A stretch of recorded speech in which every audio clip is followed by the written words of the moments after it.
lines. So that's when the groove concept was invented, to connect the pipes versus welding, so none of the enemies would see the weld. So that's when the first coupling was invented in 1919 and officially patented in 1925. And the name Victolic came from, it's a victory joint in a hydraulic system, and therefore the name came as Victolic. Obviously this needs a bit more updated. The organization is much bigger than that. So as you can see, we have 9 foundries, 9 manufacturing facilities. We're up to 11 manufacturing facilities. There's over now 800 salespeople globally. Victolic representative on the ground with over 4,000 employees. These are all the sectors that we operate in. So in oil and gas, in mining, fire protection, building services, in the maritime, industrial construction. So anywhere where there's piping, Victolic plays a key role in it. Right, so one of the topics that mainly going to be discussing is our flexible hose. When it comes to designing a system, why you should be using a flexible drop, the advantages, the anatomy, how do you know if a flexible drop is installed properly, when it comes to testing, commissioning, and the different types of hoses. Right, so what is a flexible drop? A flexible drop is a system, and it's not just one component, which consists of an adapter, hose, reducer, bracket. And if you notice, the sprinkler is not part of the system. So when I get any approval, it is the full system that you get the approval for, right? It is very important as you cannot mix and match between manufacturers. Flexible drop initially, it started off in the 80s. It's actually invented in Japan, just due to the seismic. There was a lot of earthquake, and they realized having a hard pipe, you're never going to get your system or the building protected, or even the people. So that's when it first got invented, a flexible drop. And then it came something to a drop nipple in the 90s. But what happened by having that, it encouraged a lot of inferior products to be manufactured. There was no standards, there was nothing to tell you how a flexible hose should be.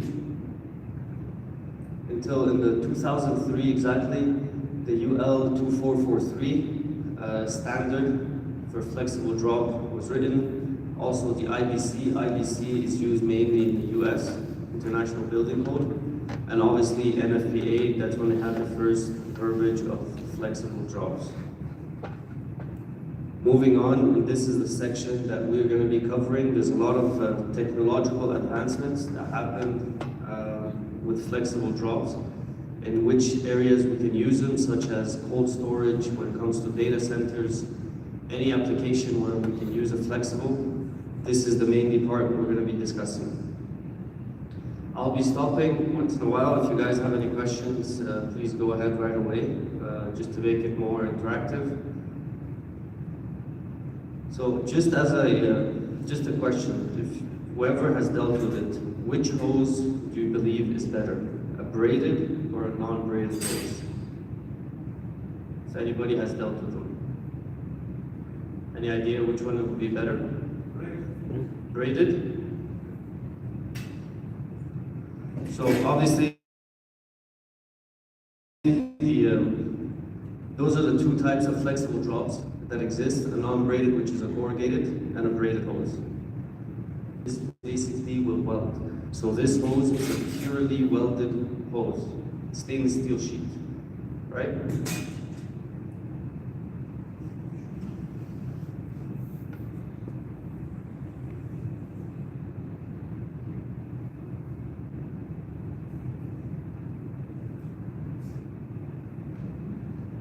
So now that you have a fully welded stainless steel hose, you need to accomplish 2 things. You need it for it to be flexible enough, but yet hard enough strong enough to do to withhold the pressure, the 175 pressure. So what happens is you put it in a corrugation machine. So the corrugation machine allows it to give it a bit of that flexibility. However, in order for the corrugation to form, the first 2.5 inches, you cannot bend the hose because it's still a welded. It takes 2.5 inches in order for the hose to start being flexible. And obviously this separation here is you need to install the end fittings. You need to install the end fittings, and it's for you to cut it to have different lengths. Right? That's the whole point of a corrugation machine. So I don't know if you guys have seen this before, but this is the UL product IQ, right? So the UL product IQ has this on every single fire protection item in the market that exists. This is free, it's online. Anybody can get it on any manufacturer, on any product. So what does this tell me? This manufacturer, it's an unbraided hose. The pressure is 175. The ambient temperature, inlet and outlet, which means 1 inch is to the branch line, and 1/2 inch is where the reducer is, where you put the sprinkler. So that's what the product IQ means. The length is 1.5 meter. These are the most important factors whenever you are designing a system.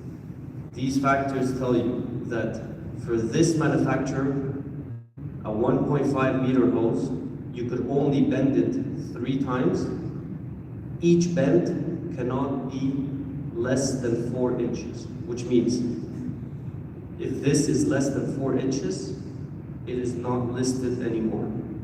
So this is gonna get tricky when you come as an engineer or as a supervision. How do you inspect the hose? How do you know if this is 4 inches or not, right?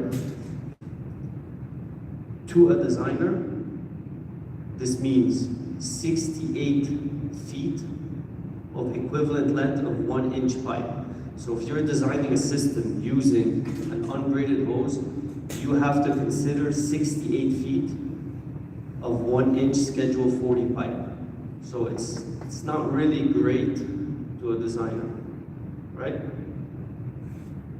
This is another one. So this manufacturer, same thing. It tells you 1.5 meter, 3 bends, minimum bend is 5 inches, and the equivalent length is 84.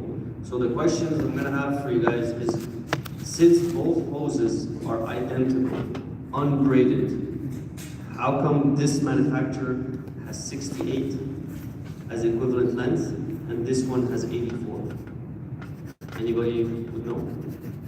So according to UL, any hose that is between 3/4 of an inch to 1 inch, you can consider it as a 1 inch hose.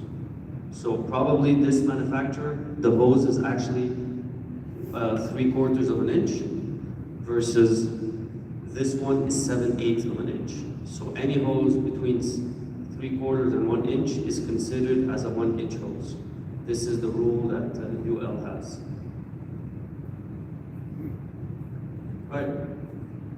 So now abraded. We were talking about UL. However, in order for the product to be FM approved, it has to have a braid. It cannot be FM approved without a braid. So, back to the question I had asked, which hose is better, a braided or an unbraided hose? If you notice here, a braided and an unbraided hose have identical data.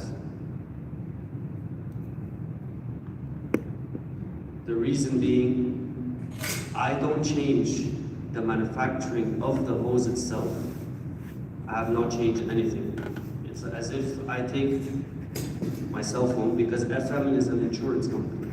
So if I take my cell phone and my insurance company tells me you need to protect it, and if I just put a cover on it, but I didn't change anything in the phone, I didn't change any manufacturing details of it. So basically, it becomes more dangerous because if anything would to happen to the hose, I can't see it because it's hidden with a braid. There's a braid on top of it. So how can you get a purely braided hose? I'm going to pass this around. So this is called a helical corrugation. Right? This is called a helical corrugation hose. If I bring the corrugation next to each other, right? If I make them really small and next to each other, I actually change the manufacturing process of the hose. However, this will be so loose, it will be so flexible that I cannot do any strength testing on it. It's gonna fail. So the only way that for this to hold the strength is I have to put a braid on it. That is the only way that it can withstand the deep pressure.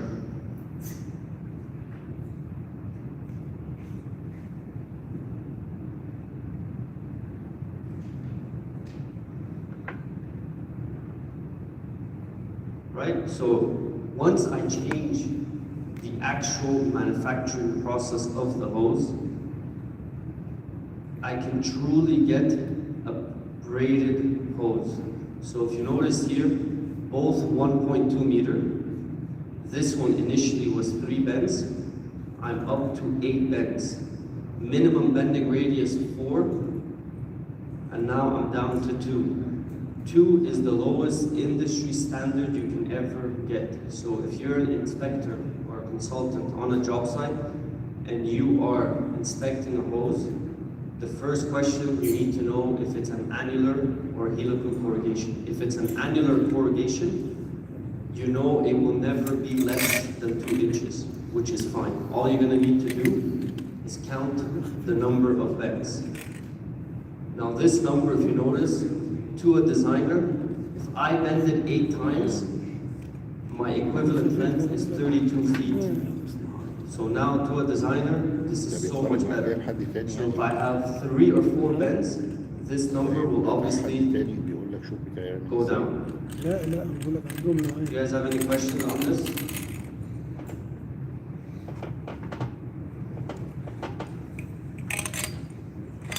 Right, so usually the equivalent length, this is what it means. If I bend it 8 times, when I'm doing my hydraulic calculation initially, usually people put the worst case scenario. So the worst case scenario, if you are using 8 bends, you're just gonna have to consider 32 feet of equivalent length. Right? Obviously, to an owner or to an engineer designing a project, having a flexible drop is just better fire protection. You are getting rid of how many threads? 1, 2, 3, 4, 5, 6, 7, 8. So there's 9 threads. If I have a project that consists of 5,000 sprinkler heads times 9, that's a lot of threading. And not only that, in fire protection, the number 1 leakage is out of threads. It's not out of groove, it's not out of welding or flange. It's threading. So it is just saying end fittings. End fitting is what you connect to the branch line.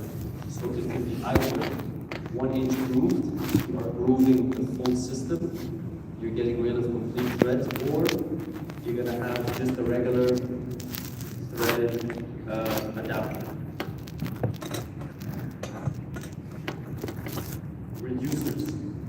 So reducers is part of the system, like we mentioned. It could either come long reducers, or if you have a short elbow, if you have a low profile ceiling, then you would use a short elbow. One thing I need to mention, it is very important to always ask the manufacturer for the installation manual. This information is never given on a product submittal or on a product data sheet. All the information is given on the installation manual. The installation manual tells you what type of ceiling it can be installed, how to install it, the number of bends, or what you should not do. So, when I say a 1.5 meter hose, it means it's 1.5 meter from here to here, right? So if I have an unbraided hose, if I remove the reducer, I remove the adapter, and I know because it's a helical, I cannot bend the first 2.5 inches. So I'm left in a very small area to flex. And it tells me you could only bend it 3 times, minimum bending radius of 4. It's extremely challenging to get the right number of bends. So the best way is getting a flexible that is annular corrugated. Right? These are some of the applications that we use, whether it's in freezer coolers, industrial ducts. So big industries in the ducts, usually they need fire protection. They usually have some sort of sprinkler head that has a plastic cover on the sprinkler to protecting ducts. But however, ducts are always moving, just do it. And this is the main reason why flexible hose got made. Any building settlement will never, the sprinkler head will never operate as it intended to operate, right? So there's something called an RTI. RTI is the response time. Any manufacturer that manufactures sprinkler head, how do you test them? They put it in an oven and they see how quick the sprinkler head will operate. The longer it takes, so obviously the response time is very little. The quicker, the response time is higher. This is why you get 68 degrees, you get 79 degrees, or whatever K factors, right? So obviously, the flexible is intended for that. Again, when finding the center of tile using a hard pipe, how challenging can it be? Flexible defeats that. Again, coming back to the number of threads. Usually fire protection are the last people to go on the job site. They go in, there are ducts, cable trays, whatever services, and then the fire protection contractor, his job is to figure out how to install this, right? So these are obviously some of the approvals and the standards for flexible. So they mainly talk about if the flexible should be supported, if it should not be supported, how do they test them? FM tests 5 times the working pressure, UL tests 4 times the working pressure. So all information is usually written in those standards, right? Moving on to, from flexibles, when it comes now, what we've done in the industry. Just a question about the application of Big Flex. We can install it in all type of ceilings. So you can install it on all type of ceiling, but it depends on the manufacturer. So it is very important to ask for the installation manual. From whoever manufacturer, you ask them the installation manual, not the data sheet. Installation manual will tell you what type of ceilings you're allowed to install it on. For example, this decorated sure. ceiling grid, what we have here. Sure. It's approved as ULFM or just UL, whatever the authority gives the approval to install it in the decoration ceiling. Yeah, that's a good point. So again, that's going to depend on the manufacturer. So this is usually the bracket would come, for an example, with the hose, right? Is this bracket, did it get tested with UL or FM on the type of ceiling, whether on gypsum, whether on tile? In the installation manual, it would tell you. So it's very important to ask for the installation manual. Right, so part of this solution is a few years ago, Victolic went out globally in the market and asked owners when it comes to freezers. So whether it's pharmaceutical companies that they freeze their medication, grocery stores. So obviously cold storage is a massive operation that happened globally, right? And traditionally, I just want to play this.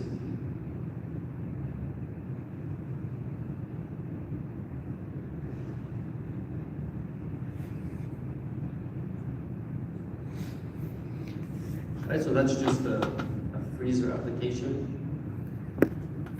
And obviously, when it comes to freezers, how they're being built, it's almost like a box in a box. And all the services, whenever you do maintenance or whatever it is, you always have to walk on the roof in order to do a maintenance. So what happens is, I'm gonna go over the process of how traditionally it's installed. So traditionally, this is how it's installed.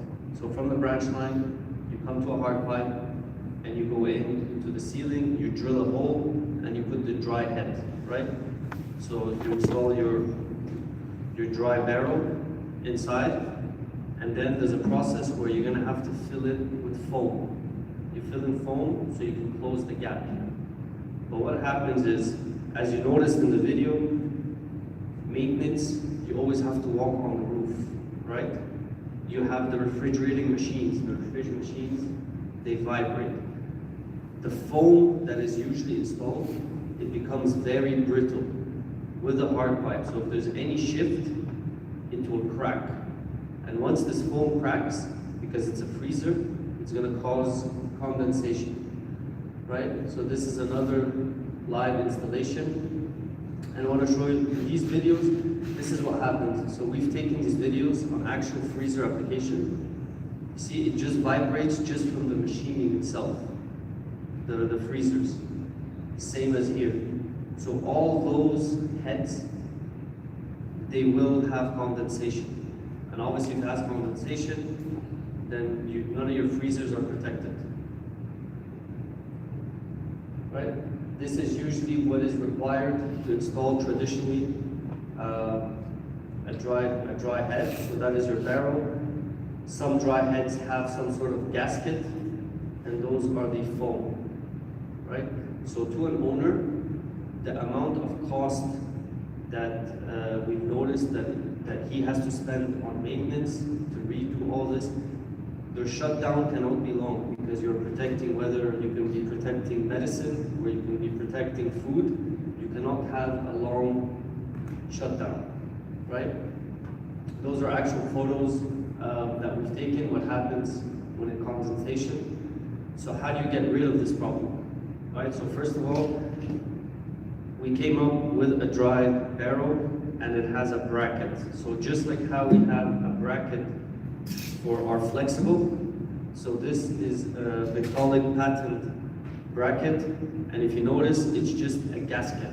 So since Victolic, we manufacture our own gasket, so this is 100% sealed. There is no foam, and when it comes to installation, it's just 4 screws. And on the top, if you guys notice, this is where the flexible hose is connected. So regardless of any movement from the freezer or any maintenance, this is always going to be protected.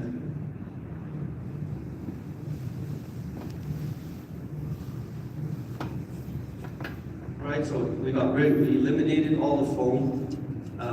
There's no more condensation. And also part of it, you can have a drain tap. So if you notice here, so if you need the drain tap within the dry head, you can have it. Right, so this is a typical installation. If you notice, it's literally 4 screws and the gasket that is sealing connected to the flexible. So regardless of any movement, it accommodates it. So now when it comes to shutdown or maintenance, it's literally just doing your regular maintenance without removing any of the sprinkler heads or without even disconnecting it. This is another installation that was done using our flexible dry head in cold storage. Any questions on this?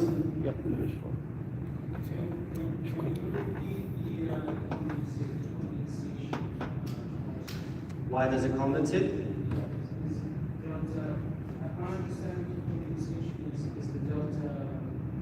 Temperature. Correct, absolutely. So your freezer is at a certain temperature, right? And above the freezer is warm. So that's why usually you build kind of a box and then another box. And the insulation area, this is where you put the dry head, correct? Yes. So how, traditionally in any project, how would you install it? You would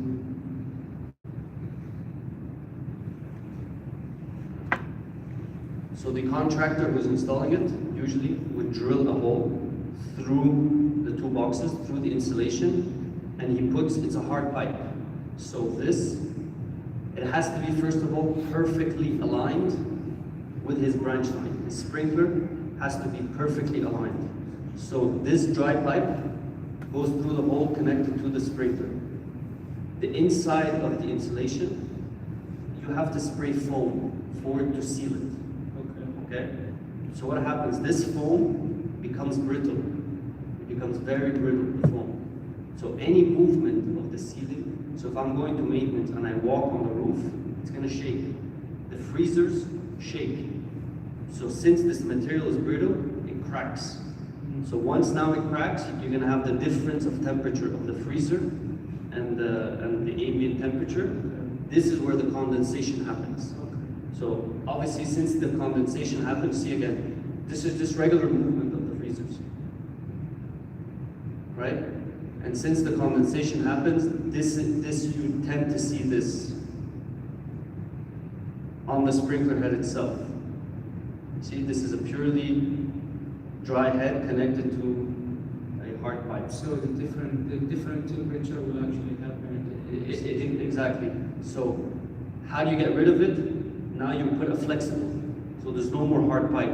So now your ceiling can move whenever the freezers move or people walk on it. And if you notice on the bracket, there's no more foam. It's a gasket. So it's 100% sealed in the hole.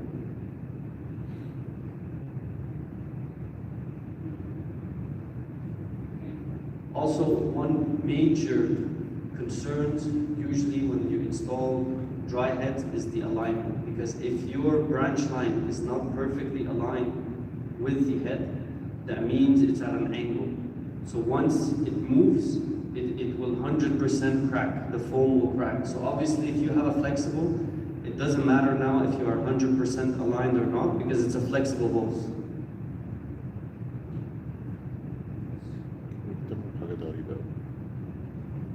Those are the, obviously the type of dry heads, so we get different lengths. Predominantly, we see the most popular one is 18-inch when it comes to freezers. But anyways, you can have it in different lengths and temperatures depending on the application you're using. So when you get it from Victolic, everything comes as a set. We don't sell it separately. So if you're gonna get the bracket, it comes with the dry head and the flexible hole. So it's been very popular within Victolic. There is no chance to come the dry sprinkler as it is without the flexible. Okay, but if you can buy a dry sprinkler, but you're gonna install it with a hard pipe, For example. but if you install it with a hard pipe in these applications, you're gonna face the same issue of the Useless, yeah. exactly. So that's why we came up with the solution. The bracket itself, the AB6, when you order this, it comes with the dry head and the flexible. Right? Thank you. So now for data centers, so we know traditionally data centers they use either Novak or 200 or water mist or whatever it is. So just wanted to ask you guys, what is the most important things for owners when they are designing a data center? Whoever has done with data centers. So their main concern is to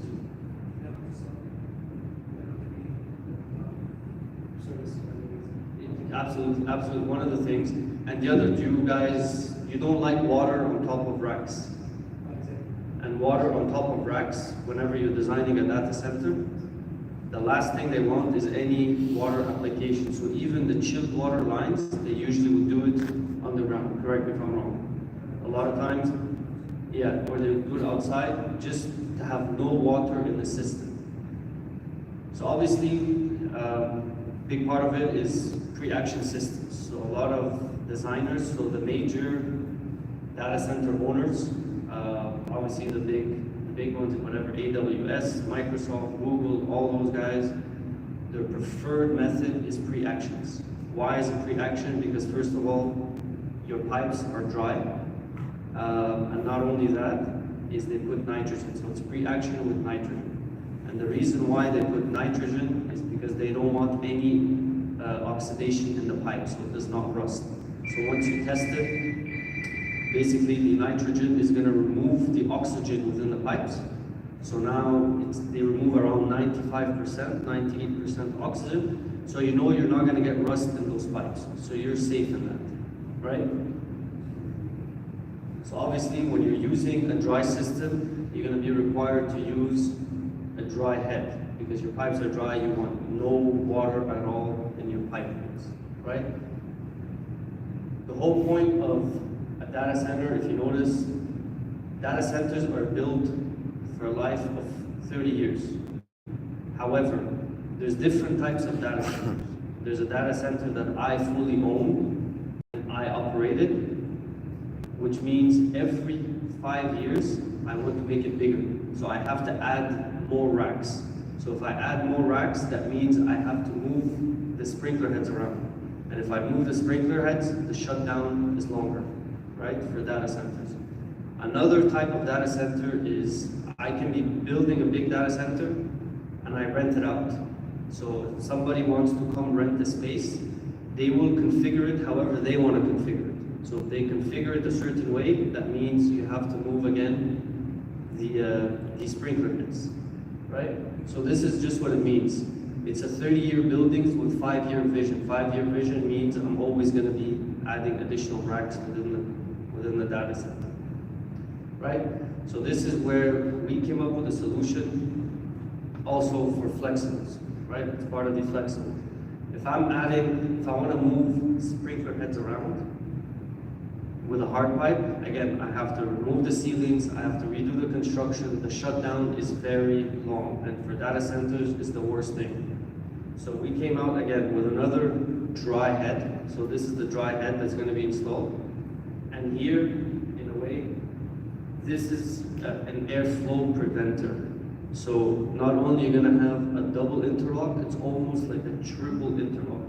This will not allow any of the oxygen to come on the hose itself. So it's always, the pipework is always going to be clean. Thank you. Right? So it's very important for the owners. So we came up with this solution. Again, when we sat with the major data center operators, this was one of the concerns they had. They said, how can we move sprinkler heads quick without damaging and make sure that my pipework is always dry. So this is why we came up with this solution, which is called the VS1. If you notice here this kind of acts as a check valve. So it does not allow any of the air to go through, right? So not only it's a double interlock, so with this it kind of makes it a triple interlock. And again, it uses the flexible, so moving it around is no problem. You're still going to get the approval, and it comes in multiple lengths. Excuse me. Peter, how this can pass the water? How it gonna work during the fire? So when the fire, this is an airflow, it blocks the air. Yeah. It does not go in, but once the water reaches, this will open up. And it's a like check valve. It's like It's like a check a check valve, valve. exactly. It's like a check valve, so it makes it a triple interlock, because you have already the double interlock, and with this, so now you're really, there's no air in the system, so there's no oxidation, no rust. Yeah. And again, it's flexible, so it's easy if you want to move the owner when he wants to move sprinkler around, it's easier for him.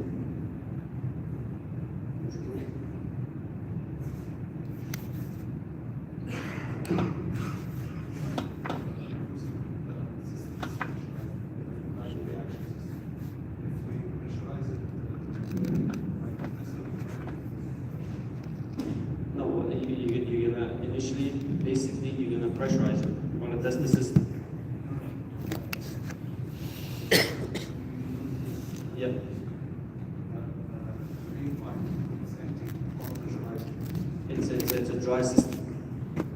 it's a dry system.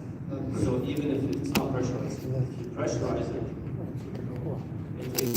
well, with air, this will not open. With air, it will not open. So anyways, the system will be pressurized because it's a dry system, right? And you have the nitrogen. So the nitrogen removes the oxygen. So if you remove the oxygen, now there's no more rust. So when you're going to test it, there's going to be water and air. You're going to drain it, you're still going to have the oxygen. So the nitrogen removes the oxygen.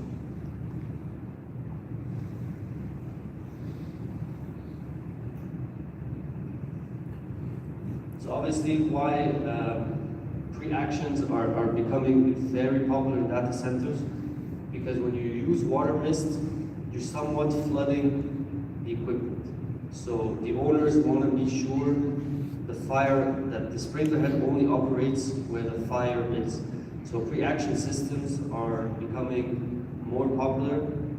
So obviously using a flexible in those makes more sense. Right? So that's it for me for the flexible. Do you guys have any questions on it? Yeah. So you're using it's a sprinkler head, it's a regular sprinkler head, so 175. It's a pre-action system. You're using 175 psi, so your water level is normal as if you're designing a regular fire protection system. Now, piping is just a pre-action, and you put it in the generator for the pipe.